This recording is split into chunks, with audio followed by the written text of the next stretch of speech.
Hi guys, and welcome to Freckle Finance. It is springtime and I have done several videos already on housing costs, etc. I did want to do a video on types of mortgages for anyone who is going out maybe for the first time, or this time they want to be more familiar with the types of mortgages. So here it is, the video on types of mortgages. Mortgages are not a one-size-fits-all, and there are several different combinations of mortgages that someone can get. As well, aside from the list that I'm going to be providing you, lenders can put different conditions on a mortgage that alters a bit how the mortgage is set up, but just to keep things simple, I'm going over the 6 basic types of mortgages. So if you're looking to get a mortgage or renew a mortgage, if you're American, you may not know, but in Canada, we actually usually renew our mortgages. We get amortized generally for 25 years, but we get 5-year-long mortgages and then we renew them. So it's very different than how it is in the US, but if you are getting a mortgage, Canadian or US, these apply to both countries. So the first type of mortgage is a conventional mortgage, and that's when you have 20% or more to put towards the down payment of your house. This is the most ideal type of mortgage because you will not have to pay mortgage insurance. A high ratio mortgage is the opposite of a conventional mortgage, in that it is when you have less than 20% down payment, and this will cause you to have to pay the mortgage insurance. How mortgage insurance works is actually very different in Canada and the US, and I am going to do a separate video that covers the way mortgage insurance is for both countries.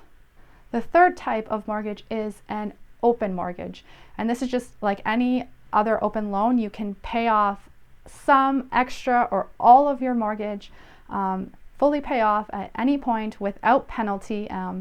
Generally though, and I would say almost always, these interest rates are higher than those of a closed loan.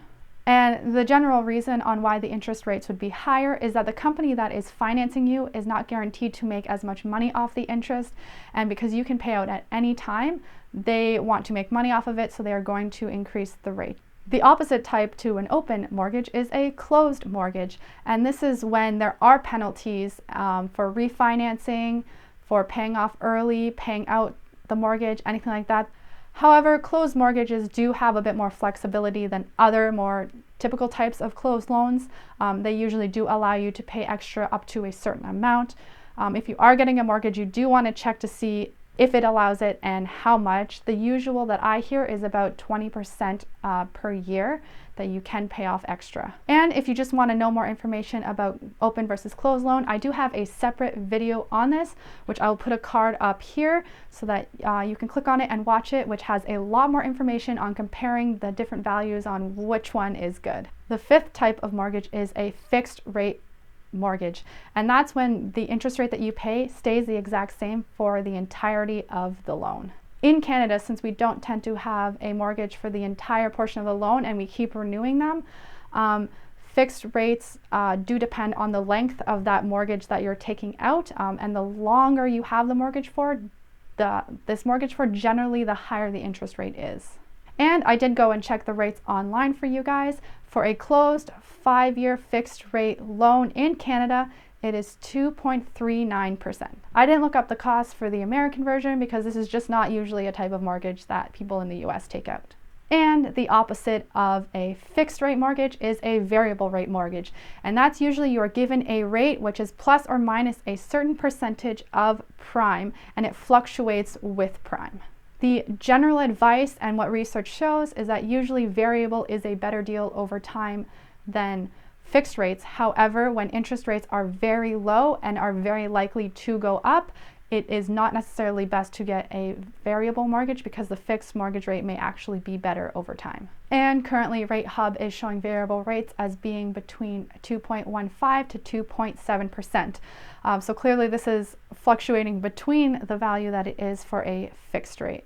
And those values were anywhere between 66 cents lower than prime or right at prime, which was the 2.7% is currently prime in Canada. So as I said, mortgages will generally have a combination of those 3 opposing types of mortgages. So as an example, you can have a conventional closed fixed rate loan, which means you have put 20% down. Your payment is the same every month because your interest rate is the same and it's closed, so you cannot make any extra payments. Or you could have the complete opposite, which is a high ratio variable open loan. This means you will have less than a 20% down payment. Your interest rate will be fluctuating with prime, and you can pay extra off at any point without any penalty. The most common type of mortgage in Canada is a high ratio fixed rate for 5 years closed mortgage. And in the US, the most common type is a high ratio 30-year fixed mortgage rate open loan. And the interest rate currently on average for that type of loan in the US is about 3.875%. So that means in the US, most people are getting a 30-year mortgage as opposed to a 25-year mortgage in Canada. We are both getting fixed rate loans. We are both not putting 20% down payment, and the US has an open loan where they can pay off as freely as they want to, and Canadians generally don't have that option. And remember to click subscribe. I do upload 2 videos a week, as well as like me on Facebook. I do post some stuff, some articles and stuff like that I do not have on my YouTube channel. So remember to like me there. And as always, have a great day.